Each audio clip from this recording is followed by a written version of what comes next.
Damos la bienvenida a un distinguido abogado cuencano, el doctor Carlos Castro Riera. Él es miembro de la Comisión Permanente Pro Defensa del SUAY. Hay muchos temas que tratar en esta semana que se inicia en el país, doctor Castro. Iniciemos por una excitativa, una solicitud concreta, más que una excitativa, que ha hecho la alcaldesa de Guayaquil entregando al presidente Guillermo Lasso un proyecto que paradójicamente lo llama Ley por la Vida y la Protección Ciudadana. Proyecto que tiene varios objetivos, entre ellos el hecho de que se permita el aporte y la tenencia de armas para los ciudadanos en el país. Quisiéramos conocer su opinión.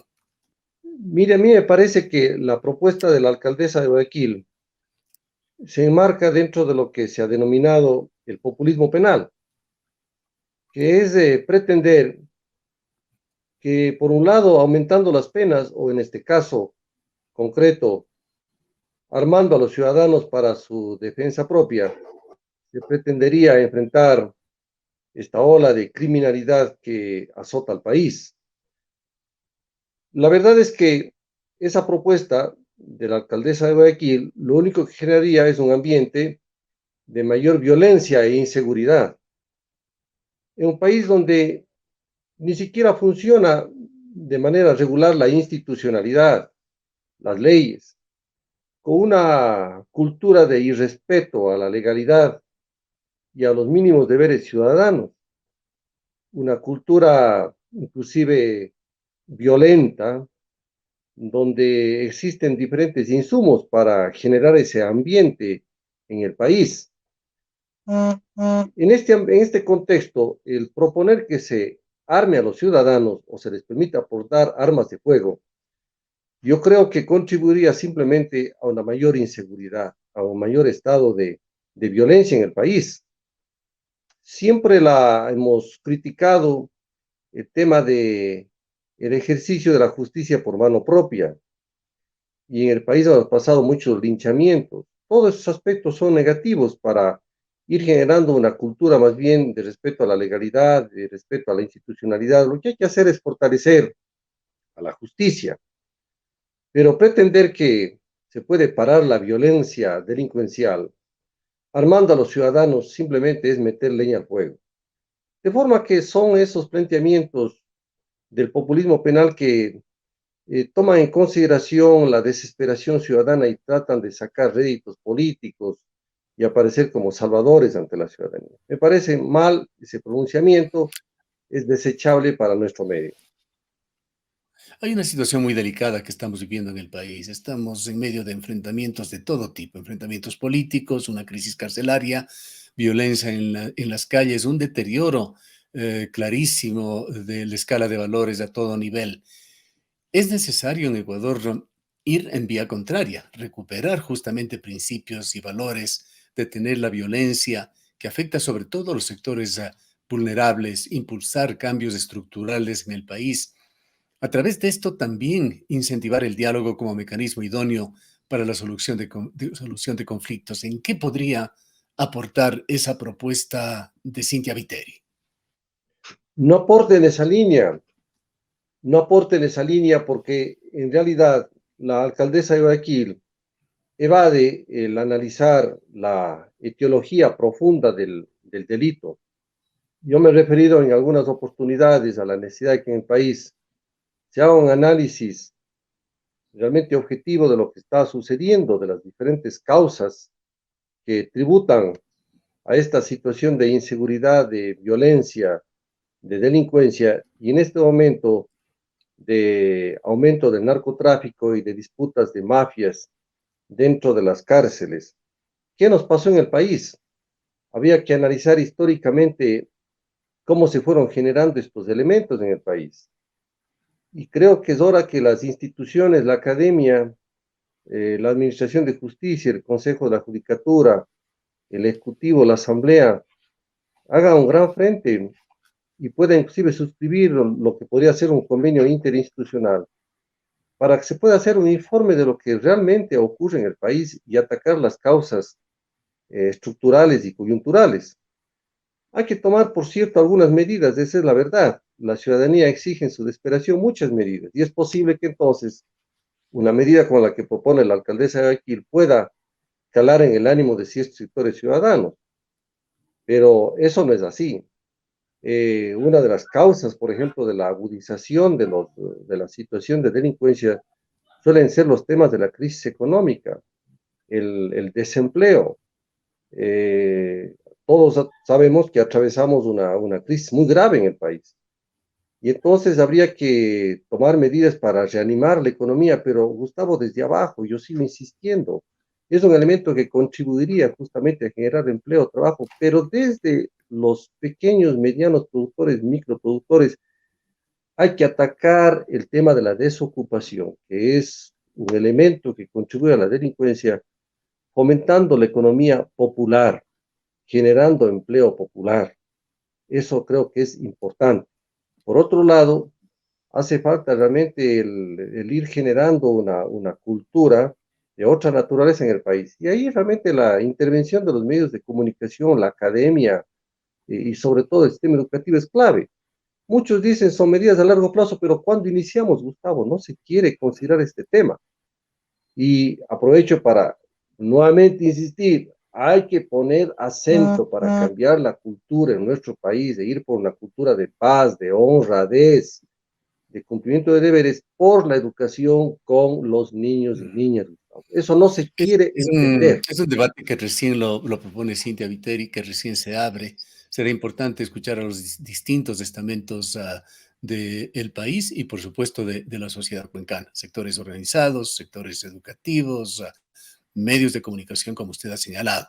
Es una situación bastante delicada la que está viviendo el Ecuador. Dentro de este deterioro de la escala de valores en el país, tenemos también una situación política sumamente tensa, desacuerdos permanentes y cada vez más delicados entre el Ejecutivo y el Legislativo, situaciones que empañan a todo nivel a los legisladores, ahora al Ejecutivo con este tema de los Pandora Papers. ¿Cómo ve usted la situación del país? Lo que menos quisiéramos es un deterioro general, al llegar nuevamente a situaciones de falta de gobernabilidad, de falta de gobernanza, es decir, el caos y la pesca a río revuelto.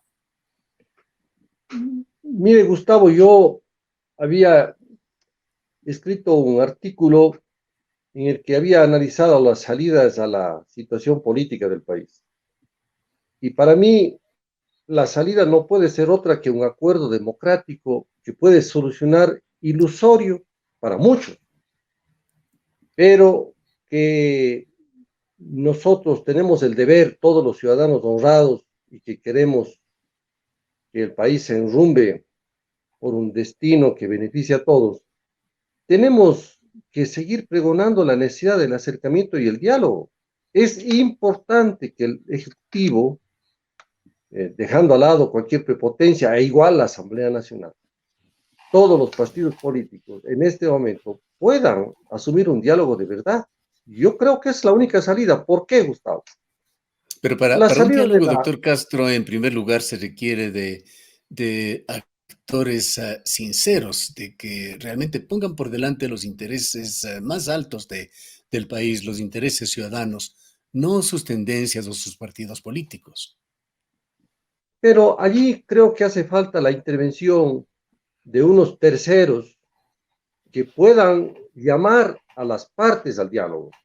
El periodismo, los medios de comunicación, la propia iglesia, la academia, convocar a la necesidad de que se sienten para el diálogo. Es un momento difícil para el país.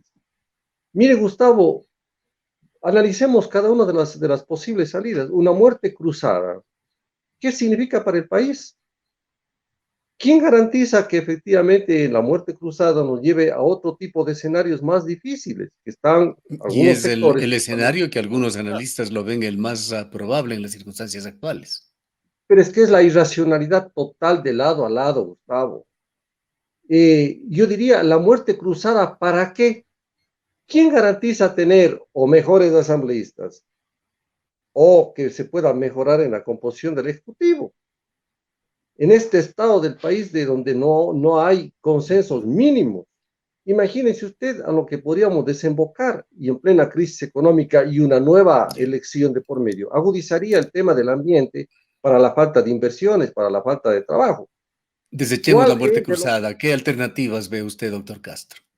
fuera de la muerte cruzada, el otro planteamiento que he escuchado que es igualmente provocador, es lo que algunos le están asesorando, permítame decir, calentando los oídos al presidente de la República, para que se anime a poner en vigencia el proyecto de ley de oportunidades, desacatando el pronunciamiento del Consejo de la Administración Legislativa de la Asamblea Nacional, lo cual sería colocar al gobierno fuera del Estado de Derecho. Es decir, dar pretexto para que allí sí se genere una mayor agudización de este enfrentamiento de poderes, porque Gustavo, además jurídicamente no existen elementos para la muerte cruzada, causales para la muerte cruzada. Analice la Constitución y usted verá que no existen los elementos para que se dé una muerte cruzada, es decir, los elementos, las condiciones establecidas en la Constitución no existen. Lo otro, poner en vigencia el proyecto de ley no soluciona nada, porque igualmente vendrán las reacciones, las demandas de inconstitucionalidad e incluso no existe un juicio político o inclusive la destitución del presidente de la República. Descartado esto, Está, ¿qué otra opción existiría? y no existe otra opción, Gustavo. No importa que no se entienda. No existe otra opción de que el Ejecutivo tenga que modificar su proyecto de ley, pero previo a modificar el proyecto de ley, Gustavo, porque igual no sacaría nada si no se aseguran los votos, es que existe un mínimo acuerdo sobre algunos aspectos fundamentales de esa ley. Hacerlo ¿Quién generando está, consensos. es decir, quién está en contra, Gustavo, de que se creen empleos en el país? El problema son las formas, y ahí hay que debatir, porque el presidente debe saber que hay múltiples opciones, no una sola. El otro, temas de inconstitucionalidad que el Ejecutivo debe respetar, que no puede entrar por esas líneas. Aspectos que hay que ¿Cómo, considerar, que es necesario, Gustavo, reformas laborales. Sí creo que son necesarias algunas reformas laborales. Por cómo ejemplo, catalizar esto, doctor Castro? ¿Cómo ir a una situación de diálogo sincero? ¿Cuáles serían los mecanismos? un mecanismo, Gustavo, sería que la academia convoque, que los medios de comunicación y el periodismo serio exija que se sienten al diálogo. Veo que en el gobierno no existen en el equipo personas con liderazgo que puedan decir, a ver, basta de avanzar en una ruta en donde no sabemos cómo saldremos, porque cualquiera de las alternativas que se plantean, el tema de la consulta popular, el tema de la muerte cruzada o el tema de poner en vigencia ante sí y por sí esta ley desacatando el pronunciamiento de la Asamblea Nacional, lo único que conduce a es a un estado de confrontación brutal del país. ¿Usted El gobierno ve en deberá la ser pues, posición del gobierno de Guillermo Lazo una posición inflexible, falta de sinceridad para negociar, para conversar, para llegar a consensos? es que esas posiciones sectarias están en todo lado, Gustavo, no solo en el Ejecutivo. En el Ejecutivo hay unos halcones, creo, permítame utilizar esta expresión, unos jovencitos 4x4 que solamente miran los intereses empresariales estrechos de su sector, que no miran lo que es la complejidad y la diversidad de este país y que hay que gobernar para todos, no solamente para acumular los grandes y poderosos sectores, Gustavo, eso hay que decirlo. Y por otro lado, también en la Asamblea hay posiciones sectarias, hay intenciones perversas también en la Asamblea, en algunos sectores de la Asamblea Nacional. Entonces, Concluiríamos que no es la, un problema de los actores actuales. En el pasado reciente tuvimos una situación similar, doctor Castro, a la que usted está describiendo.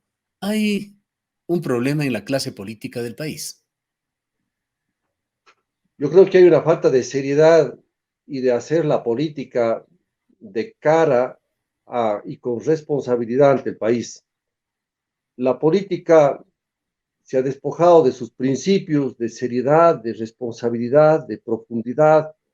He visto a muchos sectores y personajes actuar solamente para la imagen hacia afuera, con posiciones demagógicas, triunfalistas, retadoras, pero no veo que se haga política pensando un minuto en el pueblo, en el país, de manera profunda.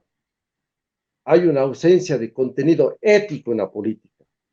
¿Cuál sería el escenario, doctor Castro? ¿Quiénes los actores para propiciar este diálogo? Usted ha dicho los medios de comunicación, la academia, pero esto tiene que operativizarse de alguna manera. ¿Cuál sería su propuesta? Yo creo que los rectores de las universidades o algún rector debe armarse de valor para tomar esta iniciativa. La academia puede ser un buen elemento, pero también la asociación de medios de comunicación, los diferentes gremios de los medios de comunicación, la prensa, el periodismo tiene que jugar hoy un rol muy crítico. Veo nuevamente, Gustavo, un problema a nivel nacional, que también algunos medios de comunicación y algunos periodistas no asumen las lecciones del pasado. La prensa tiene que ponerse, los periodistas y el periodismo tiene que ponerse en una actitud, Gustavo, de mirar las cosas en su conjunto, no de ponerse del lado de la asamblea o del lado del presidente. No es ese el rol. Este momento es necesario que el periodismo, los medios serios, convoquen, exijan y llamen la atención, porque no podemos ir a una aventura más. Y el presidente Lasso tiene que desprenderse de gente sectaria. Y la Asamblea Nacional igualmente tiene que hacer un análisis autocrítico de lo que ocurre en su interior. Una composición de la Asamblea Nacional ciertamente que deja mucho que desear, errores graves, pero los líderes políticos, algunos de ellos que todavía existen en el país, deben tener una mayor presencia nacional. Pero noto que todo el mundo está armándose para la guerra. ¿A dónde nos conduce esta guerra con este inicio que dijo el presidente, la batalla democrática? Y si Doctor es que se Castro, ojalá transforma se en encuentren una guerra. los caminos para esto que usted propone. No quisiera, sin embargo, dejar que se agote el tiempo de este breve diálogo, preguntándole a usted qué preocupaciones tiene con respecto a esta coyuntura que viene ya. Me refiero a las festividades de Cuenca. Hay aspiraciones de Cuenca que son públicas, que las lleva adelante fundamentalmente el Frente Autónomo de Defensa de la SUAY, del cual usted es parte. ¿Vamos, en pocas palabras, a tener alguna novedad positiva con respecto a estas aspiraciones insatisfechas de esta zona del país? Veo liderazgo, veo, Gustavo, que hay una carencia de liderazgo en estos temas, de los principales problemas de nuestro cantón y de nuestra provincia. Aquí no se trata de tener posiciones personales ni de simplemente irse contra tal o cual persona, no, no, no. Yo creo que aquí hay un tema de nuevamente ponerse la camiseta de los grandes problemas estructurales, los grandes problemas que afronta la ciudad, el cantón y la provincia. Por ejemplo, me parece que hay una falta de atención de la municipalidad de este tema grave, de esta amenaza grave que persiste en Cuenca sobre el tema de la explotación en nuestras fuentes de agua.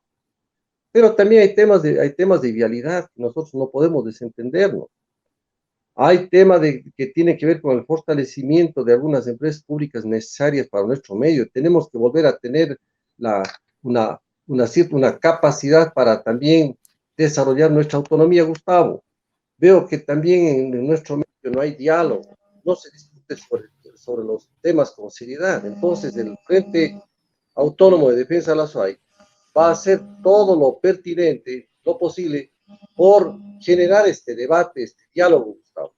Vamos a entrar en eso sin miramientos y vamos a hacerlo con fuerza y tomar acciones para defender los intereses de Cuenca y tomar acciones para defender el tema del agua, los páramos, los humedales. Vamos a eso, estamos preparando esas acciones. Frente al tema de las festividades de Cuenca, yo creo, Gustavo, que es necesario aprovechar el momento para seguir expresando nuestras necesidades en múltiples ámbitos. Y para ello, nuevamente es necesario la unidad de las autoridades con la sociedad civil para hacer prevalecer nuestros intereses. El tema irresuelto de la amenaza de la explotación minera en nuestras fuentes de agua. una posición agresiva del gobierno de irrespeto de nuestra voluntad soberana como cuencanos y cuencanas, que yo no sé qué acontece en el gobierno, qué desea el gobierno. Y eso se tiene que afrontar con unidad y decir al gobierno que aquí hay una ciudad, un cantón, un pueblo que no va a dar retro en ese tema. Pero también tenemos que exigir los recursos necesarios para atender el tema de nuestra vialidad. Eso es importante. Aquí no se trata de personas, quienes estén en el ministerio, o lo que sea. Aquí, simple y llanamente, tenemos que sacar nosotros un plan mínimo para atender nuestra vialidad, para no quedarnos aislados. Y hemos tenido suficiente del aislamiento y siguen las amenazas y la angustia, el martirio para conductores y usuarios de las vías de nuestro medio y las constantes interrupciones que se dan. Usted habrá De manera escuchado que las estos últimas dos declaraciones del elementos son ministro de importantes, Transportes y Obras Gustavo, que se atiendan. Públicas. Usted habrá escuchado las últimas declaraciones del ministro de Transportes y Obras Públicas. No hay perspectivas de una inversión adecuada para solucionar los problemas viales acá. Bueno, escuché justamente la entrevista realizada por usted al ministro de Obras Públicas y yo también valoro la franqueza y hay que agradecerle en ese sentido que el ministro nos hable en forma directa y franca. Pero nosotros no podemos soportar situaciones de inequidad en el tema de la distribución de los recursos, que va más allá de las intenciones del ministro de Obras Públicas. Esto es un tema que está inclusive, que se le escapa a él. Es el gobierno que tiene que mostrar equidad y distribuir con mayor justicia los recursos en el país. Es un tema más profundo, Gustavo. Yo creo que la línea de reflexión va a ser en estos días y en los subsiguientes cómo nosotros hacemos respetar la descentralización, la autonomía contemplada en la Constitución. Y entiendo, Gustavo, y yo creo que hay que plantear de que el camino de seguir exigiendo una mayor radicalidad en la descentralización y la autonomía, esa es la ruta. Y por allí debemos avanzar. Bien, queremos agradecerle, doctor Castro, por habernos acompañado.